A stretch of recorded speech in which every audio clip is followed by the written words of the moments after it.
adelante, acompáñanos e introduce tu mente en nuestro podcast La Última Palabra. El tema de hoy será la novela La Última Niebla, de la autora María Luisa Bombal. En esta conversación nos acompañan Isaías Caro, aquí. Esperanza Barra. Francisco Olivares. Isaías León. por último yo, Fernando Orellana. Bueno, el tema de hoy, como lo mencionamos, es La Última Niebla de María Luisa Bombal. Bueno, como decía mi compañero, vamos a hablar de La Última Niebla, un libro que fue escrito por María Luisa Bombal. Más que un libro, era un cuento. María Luisa Bombal fue una escritora chilena de los años 30. A mí me interesó bastante su historia, incluso más que el cuento. El cuento lo encontré bastante fome. La historia de María Luisa básicamente era... tenía como rasgos medios locos, psicóticos, por así decirlo. Para empezar, se iba mal con la hija, acuchilló a su marido y terminó suicidándose. La encuentro una persona bastante interesante. Me gustan sus ideales, no tan psicóticos, sino más al feminismo en esa época, que no era muy mencionado, por decirlo. Ella introdujo un poco el feminismo en todo lo que viene a ser el cuento, en todo el machismo que tenía en esa época sobre la mujer y tal. Y por eso me gustó su forma de introducir el feminismo a su época, a través de sus libros.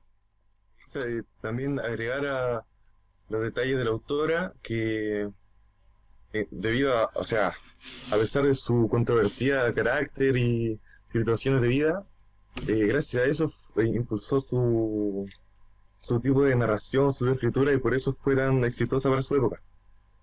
Claro, ¿Recuerdo? claro, sí.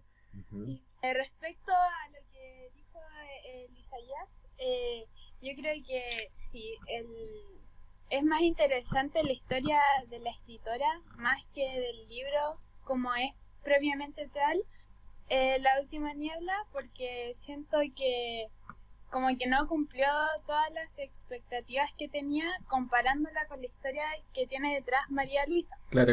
A mí me pareció un poquito fome el libro. No sé, a ti. Sí, yo encuentro lo mismo. Como digo, yo esperaba mucho más por la historia de la escritora. Tú, Isa León, ¿qué opinas? Yo opino que el libro para mí no fue tan aburrido porque sentí que la narrativa era muy diferente a otros que había leído, ya que los rasgos de esta persona en general me generaban como cierta inquietud en su forma de escribir y cosas así. Así que igual disfruté el libro en parte. Sí, igual me parece una persona muy interesante, más interesante que su historia. Yo creo que no lo hubiera disfrutado de la misma forma si no sabía la historia de la autora. Sí, mira, de hecho yo tengo una opinión parecida. De hecho, a mí el libro me pareció jodidamente fome. Pero la forma en que lo cuenta, digo, la forma de escribir de la autora es bastante como excéntrica. De hecho, me gusta. A mí me gusta la forma en la que está contado más el cuento, más que el cuento. Sí. Una forma diferente de profundizar Más las que cosas. nada, eso es lo que entretiene, más que el relato o la trama, es la forma innovadora en la que te transmite las emociones, los sentimientos, los espacios psicológicos que transmite. Sí. Se nota la influencia psicológica. Sí, bastante de hecho. Incluso lo puedo comparar con Alan Poe. No, Alan Poe no. Lovecraft. Con Lovecraft, sí. Sí, con Lovecraft. Se siente como Lovecraft un poco. Muy descriptiva en las cosas. Sí, muy descriptivo y así como de locura, hablando de locura. Sí. Por eso me interesó. Eso se da el contexto de su vida en realidad. Gracias a su vida es que Sí, es su manera de escribir y es bacán que se vea reflejado eso en sus relatos. Sí, definitivamente.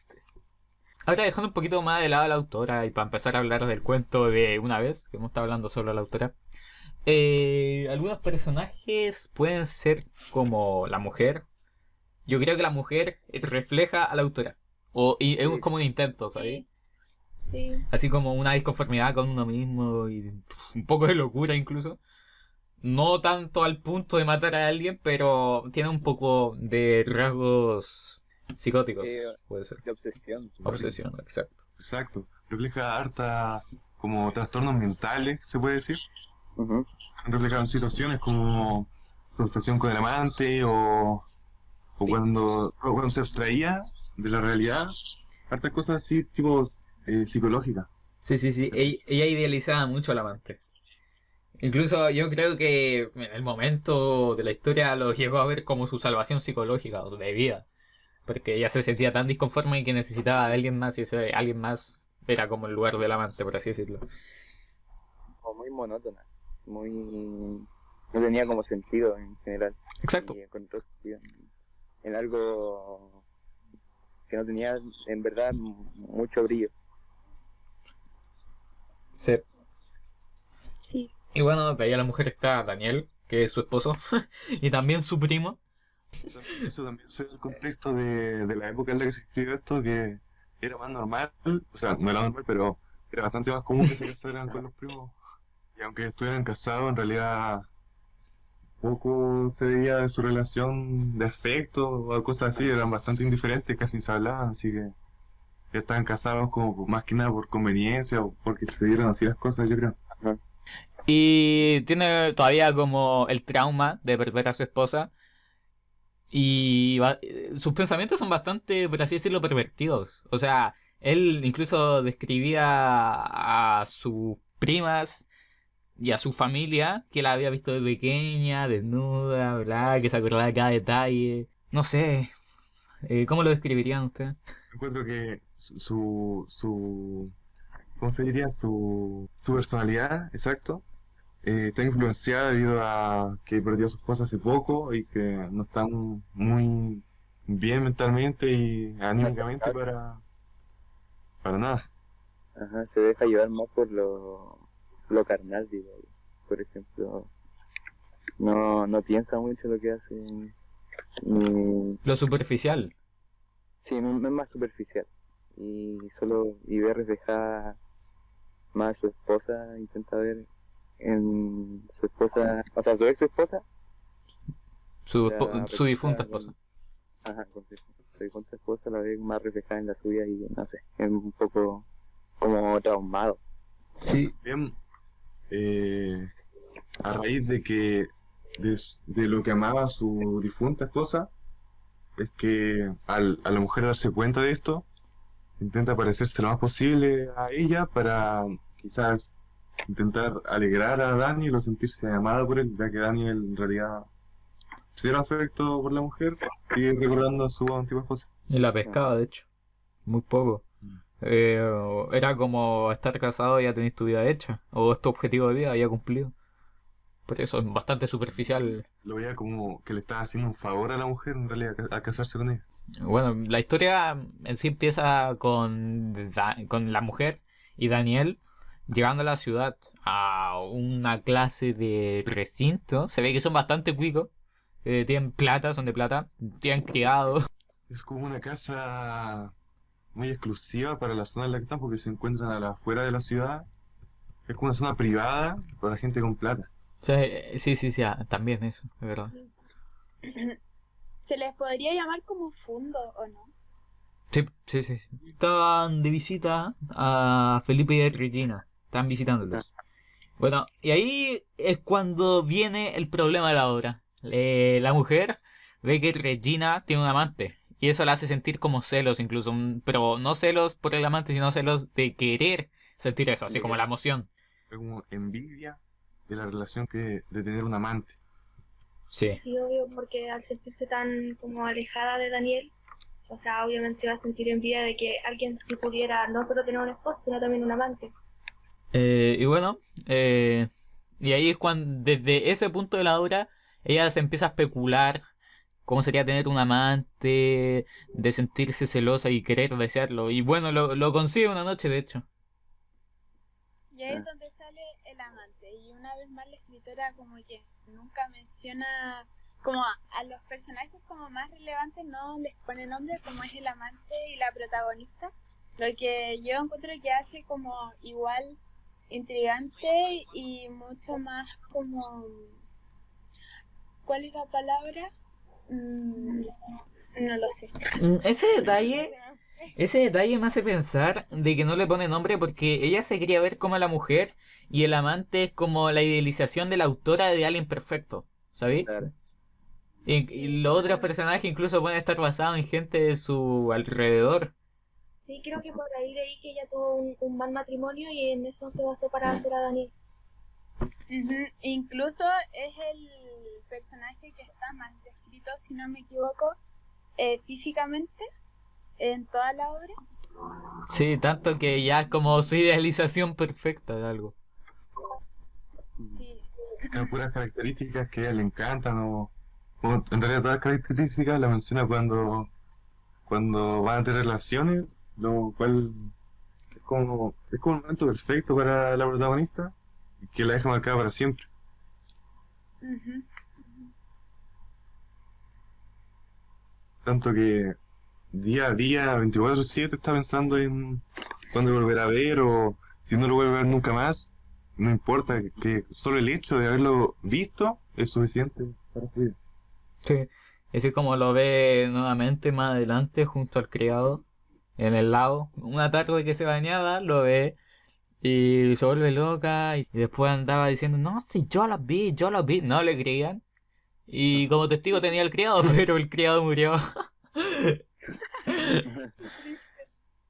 Así que ya no quedaba más testigo que ella de que ese amante en verdad existía y no era producto de su imaginación. Y de hecho de ahí hasta ahí pasó mucho tiempo, unos 10 años creo. Y para más tarde volver a la ciudad y encontrarse con la decepción de que había muerto. Era que era un ciego Se cayó de la escalera. y se caía de la cadera, ¿no? Sí, sí, algo así. Super coincidencia, y justo cuando lo necesitaba para hablar nomás, se muere y nunca puede saber la verdad. Sí.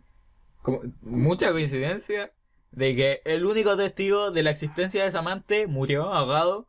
Amante era un ciego que también murió. O sea, la única consciente de que eso en verdad pasó era ella, porque nadie más sabía. Y ni siquiera ella tenía la seguridad de que había pasado. Y bueno, la historia termina con la mujer que se había intentado suicidar al saber que el Exacto. amante se tiró a un auto. El Así. avance quizás no era real, Sí. porque Daniel le cuestiona eso, diciéndole que nunca la había visto salir de la casa para encontrarse con el amante. Ajá. Y ella se termina tirando un auto, Daniel la salva. Él la salva. Y ¿Él estaba muriendo al final de la obra? al final estaba muriendo Regina.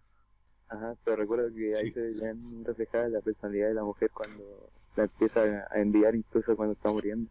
De haber experimentado así todo ese tiempo, todo ese amor que no le había entregado su esposo, ya que Regina había tenido un amante por tanto tiempo y ella solo tuvo una experiencia y se obsesionó con eso para siempre. Sí. Y ahí concluye la obra con la mujer viendo a Daniel como su esposo y de una forma más linda. Y ahora, ¿le gustó la obra? O sea, igual me parece un poco fome porque tal vez no es como un estilo que a mí me guste leer, pero igual estuvo como bacán la parte de que al final nunca se supiera si lo que pasó fue real o no, ¿cachai? Que te quede como con esa intriga. es una novela muy exótica en la manera de narrarlo, y en realidad eso es lo que más destaca y lo que más gusta al lector, por sobre todo afecto. Sí, exacto. Opino lo mismo. La manera en la que fue contada fue mejor que la historia. Opino eso. Me gustó mucho más la manera en la que fue contada que la propia historia. Bueno, al final creo que todos concordamos en que la forma en la que fue escrita esta historia es mejor que la propia historia. Sí. De acuerdo. Sí. Exactamente. Y sí, y bueno, eso. Nos vemos en otra ocasión. Adiós. Chau. Chao. Abracitos.